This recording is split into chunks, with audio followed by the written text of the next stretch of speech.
Massive 3 points yesterday, and I was on Sky Sports to talk about the big win over Burnley and the protest that took place before, the very successful protest that I went to before the game.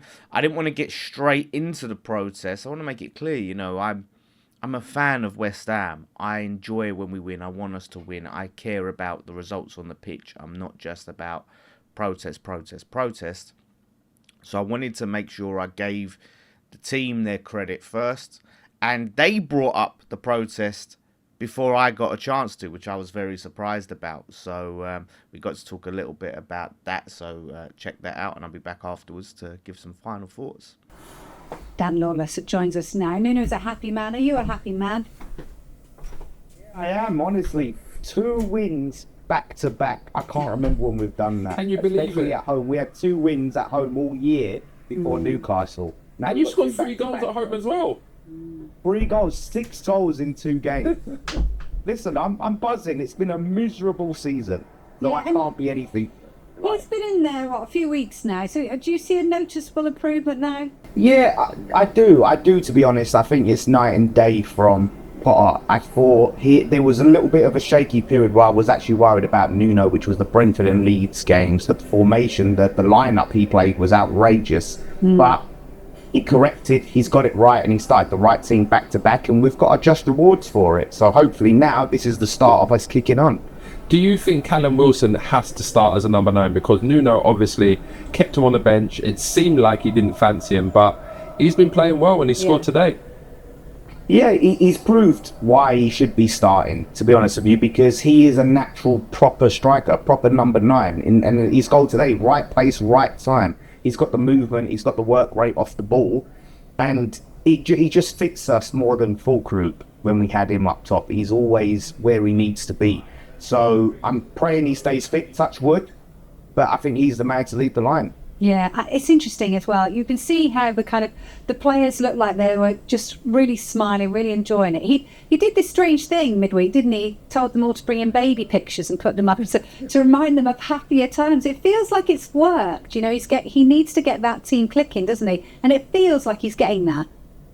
Yeah, it does. And listen, I think that's a great idea, because I think football players sometimes get away from what they were dreaming of to do as a kid. This is what you dream of, this is what you always wanted to do, and it's hard to be able to sit back and look at that. And he, I think, reminded them and got them playing with some passion again, some fight again, and that's what we've missed for so long. I'm seeing players putting tackles high up the pitch and trying to win the ball back. I'm seeing a lot more effort levels, and I have to give Nuno credit for that, because I did not think we could see that from this team, to be honest with you, from under Potter.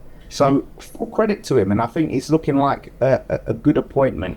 And we're not out of the woods yet. We're far from it. We've got some tough fixtures coming up. Do you think the way Potter had you guys playing, which is like a lot of short passes, playing out from the back, the West Ham team I'm seeing now, it's not like long ball, but I would definitely say it's more direct and breaking fast.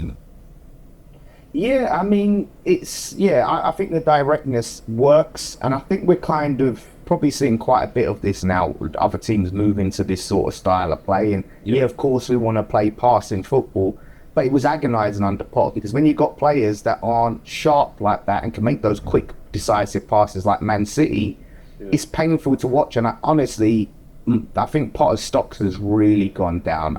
I don't think he should be managing the Premier League ever again, to be honest with you. After That's a bit harsh, isn't it? That's a bit harsh.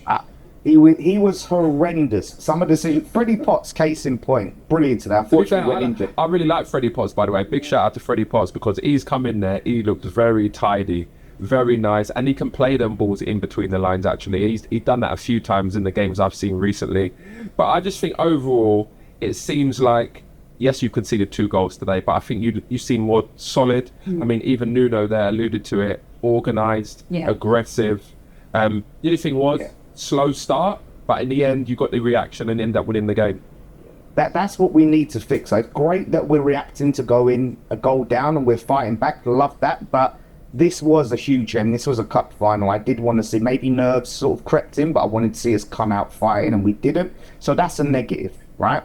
The second goal for me was nowhere near a goal. Ariado has 2 hands on it, so really that should be 3-1. So I think Rep was a shambles today, to be honest with you. Just finally, Dan, before you go, obviously a great performance on the pitch, you get the win, but we've got to talk about what was going on before the game, the protests. Where do you stand on all that? Because they're pretty vociferous, weren't they? Was you in the protest? Yeah, I was at the protest. And that's where he stands on it. We went to one, and it was brilliant, to be honest with you. And I think the fans all came together. They were singing. The atmosphere was there. It felt like the old West Ham. And I think today's result, a lot of this talking around, well, you know, don't protest, get behind the team. The protest is going to affect the team. Didn't affect the team at all. And in fact, I think the protest can take a bit of credit for the atmosphere in the stadium today, because that atmosphere started before the game, and then all those fans went into the stadium, hadn't been in full voice.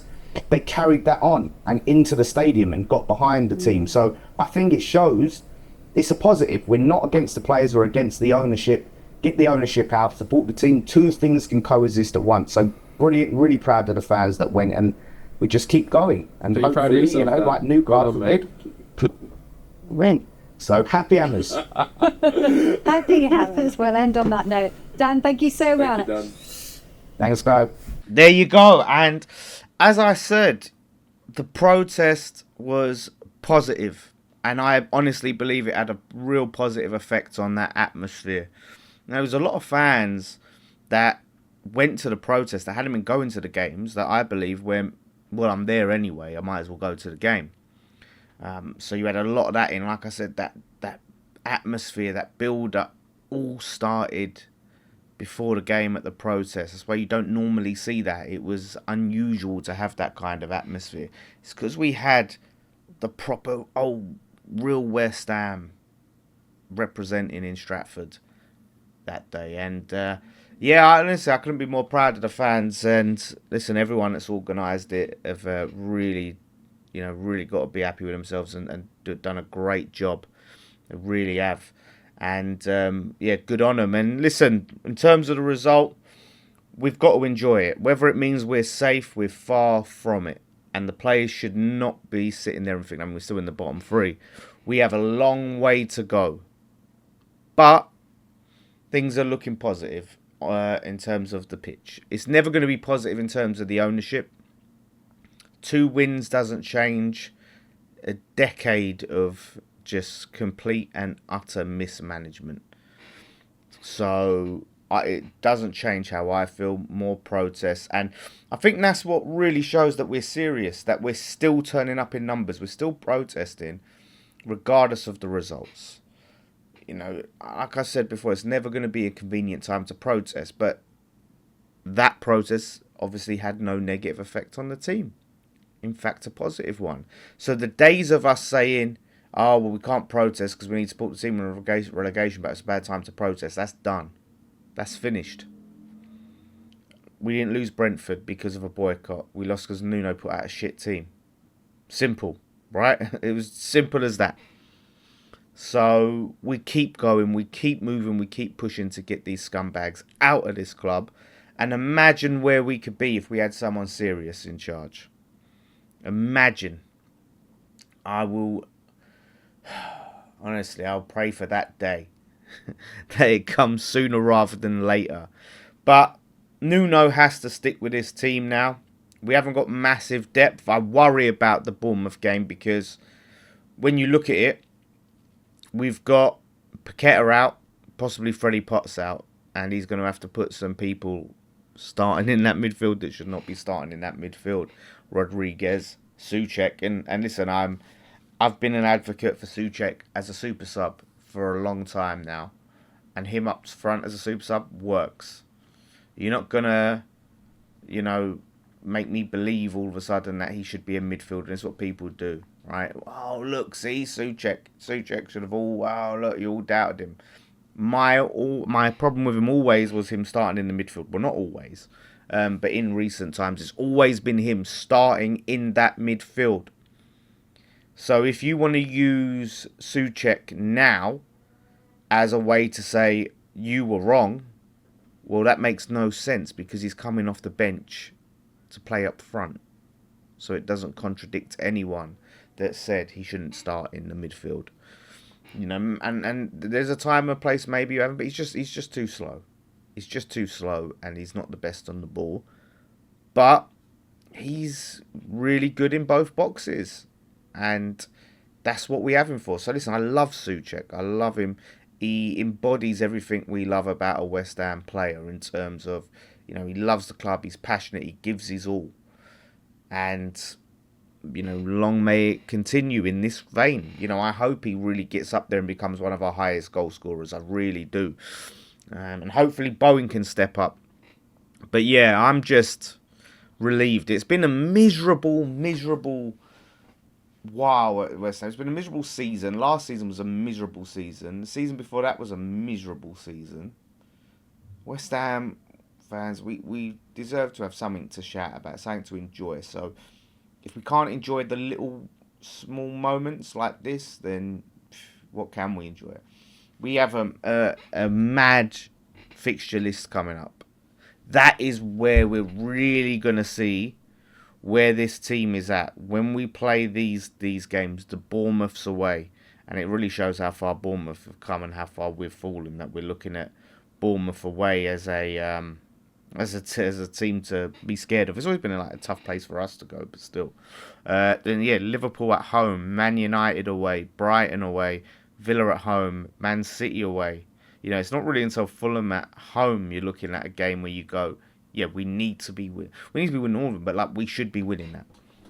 You know, and then you got Brighton at home, Brighton twice in the same month. You know, Brighton is always a challenging game for us. And Wolves away 3rd of January, and then Forest at home 6th of January. So, in the space of a month, from the beginning of December to the beginning of Jan, there's 3 games out of 10 or whatever that is, 10, 11, that you go, yeah, we should be winning those. So we're really going to see. I mean, look, if we can take wins off of all those teams around us, that will put us in good stead. But in terms of can we be pushing and have a late run for mid-table, top half, we are 5 points off 10th. 5 points off 10th. That is doable. Now, I'm not saying that that's my expectation. We need to be doing it. Just stay the fuck up at this point. Nuno's inherited a mess, and he hasn't got his players in. So right now, for Nuno, stay up. But what I am saying is, if we can turn a corner and we can push on, then we're not too far off top 10. We're 6 points off of 9th. Obviously, those teams have games in hand, but let's try and finish as high up the table as possible. You know, it's still early doors. We're not even mid-November yet. We will be mid-November by the time we play Bournemouth. It's a lot of football to play. So if we put a few wins together, all of a sudden, you're looking up rather than down. That's all I'm going to say. But Nuno, good job so far. He's such a likeable guy. I really want Nuno to be a success at this club. I really do, and hope he's a manager for years to come. He's done a fantastic job this past couple of weeks. The man management, the motivation, you know, the fact that he's turned some of these players from lazy shitbags into really hard-working fighters is a massive credit to him. So, Nuno, keep it up, my friend. Keep it up. And listen, fans, keep it up. I'm telling you, even if you're on the fence about the protests, there's no one that went there that regretted being there. No one felt like it was work. Everyone I spoke to loved it. They was like, wow. Look at all these West Ham fans. Oh, this is brilliant. The songs, getting to chat to so many people that watch our content was amazing. So many other West Ham fans and seeing mates, bumping to people I know outside of this, bumping into friends through YouTube, Gonzo and Mark. It was really nice to just really good experience. So I recommend it. And if they're doing the next one, I don't know any information about the next one, but let's make it bigger and better. So keep it up. BS out. Come on, West Ham. I didn't want to say come on, you Irons. I guess that's a West Ham fan TV thing. I don't have a closer. Cheers.